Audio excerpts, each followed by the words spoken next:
Hey everybody, today I'm here with the LG Extravert, also known as the LG VN271. It is a feature phone, so no data plan required, although you can get one. It is optional if you want some web access to perhaps Facebook or a mobile web page.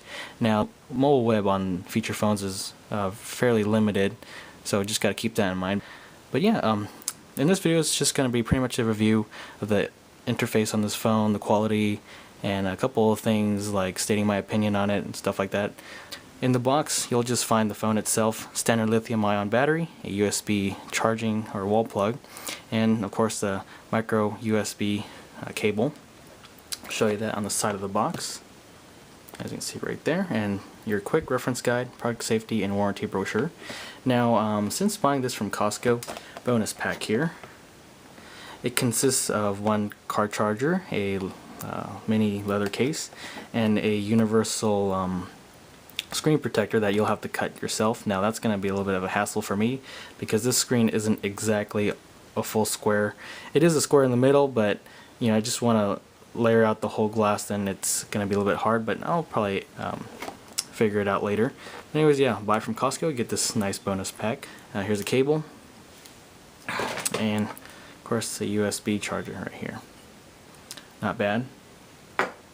Alright, so now moving on to the phone. Alright, so first talking about the phone is the interface. It's a very basic Verizon wireless interface for everyday use, you know, standard text messaging, calling, stuff like that. Fairly simple to use. I'm not going to start it up, but it's just a regular Verizon wireless startup. It does have a screen lock and pretty much a slide up. You can also choose the way to unlock the screen, actually. I'm not going to show you all of them, or just going to show you that one. But this is pretty much what you'll see when you first turn on the phone. It'll be in a different background and stuff. I repersonalized this one for my mom. But anyways, on that side there is a little bookmark which you can add up to 10 favorite contacts, and pretty much just shortcuts and stuff like that. So pretty convenient if you have a lot of contacts and need to get to one really quickly. You know, this little bookmark thing is pretty convenient. Now you can also turn it off too.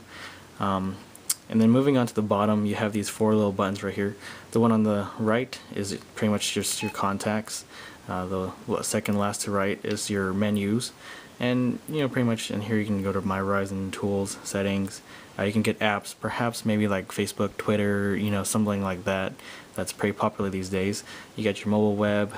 You know, like I said, it is fairly limited.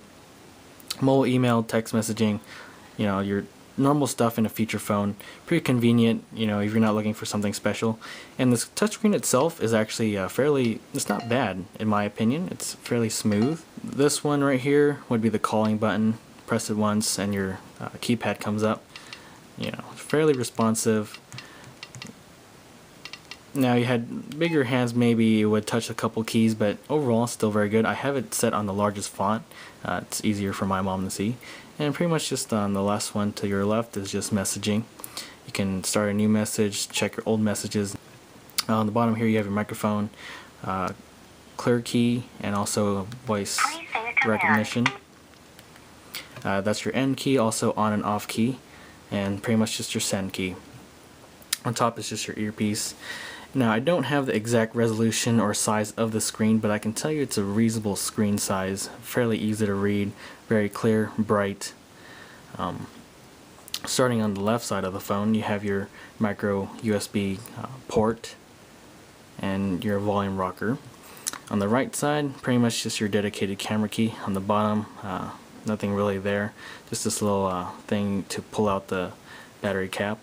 And on the back you have a 2.0 megapixel camera. It does record video and take pictures. You have your speaker right there, fairly loud and clear speaker, and no static or anything like I had with the Samsung Intensity 2. Now that's the one I had. I don't know if any other ones are defective like that or just the way they're built. And pretty much just like that on the back. On the top you have your hold key or screen lock key and a 2.5mm port. Now I do wish it was a 3.5 for you know, more better capabilities of using a headphone, but only 2.5 fortunately. So moving back to the front of the phone, the screen itself in touch wise very good. It is somewhat fingerprint attractive, but still not bad. So like I said, very basic Verizon wireless interface, nothing special, but fairly easy to move around with, user friendly.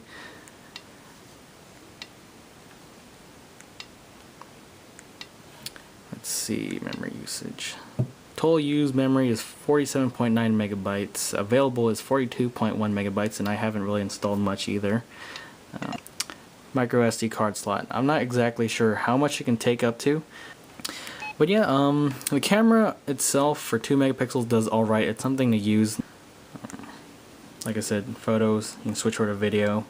It's got zoom, digital zoom obviously. You got timers, you can mess around with the settings. So not bad. It's convenient, but not the best. So I've got to say this phone kind of relates to the LG Cosmos Touch, except it's got a nice glossy black and a red outline other than a silver outline with a matte black finish, which looks a little bit cheaper. But you know, overall both phones to me are very similar. Could be the exact same thing, just with a different exterior to it. So yeah, overall the durability of the phone seems pretty solid, and forgot to mention about the full QWERTY keypad here. Fairly lit up nicely. It's got a nice look to it. The feel of it, it's pretty smooth, doesn't have too much bumps, so might not be good for everyone, might be good for you, but to me, I don't text, neither do my parents, so not much use for me. If you do, it's smooth, not too bumpy. So just to let you know beforehand, let me just see if we can autofocus into that. There we go. Get a closer look at it. So yeah, actually, I'll be wrapping it up. If you guys got any questions or comments, please feel free to let me know. I'd be happy to hear from you. And yeah, other than that, thanks for watching.